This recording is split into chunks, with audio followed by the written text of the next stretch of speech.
Hello and welcome. In today's video, I'm going to demonstrate to you how to replace the key fob battery in this Peugeot remote key fob. What we need to do is we need to split the two halves of the case to gain access to the battery. I personally would have the key fob blade in that position so there's no tension on the mechanism inside here, so there's less likely for us to lose any components if it was to spring out. Now we get our large flat-headed screwdriver, and just in the indentation here at the bottom of the key fob, we pop the blade of the screwdriver in and we give it a twist and we split the two halves of the fob. And there you go, there is the key fob battery on the circuit board.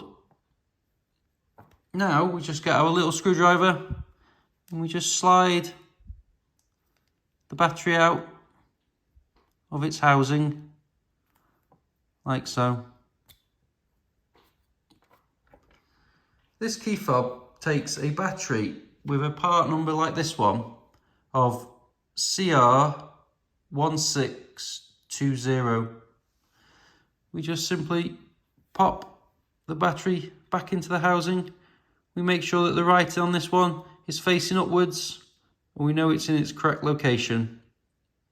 Now it's time just to pop it back together. So we get the battery in the board and we just pop it back into the key fob, making sure it's in its correct location. There's a locating pin here and also here at the top to make sure it's in its correct location.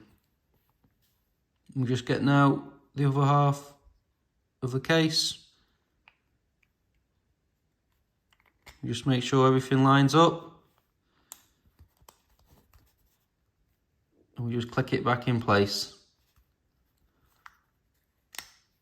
And there you go. It's all done.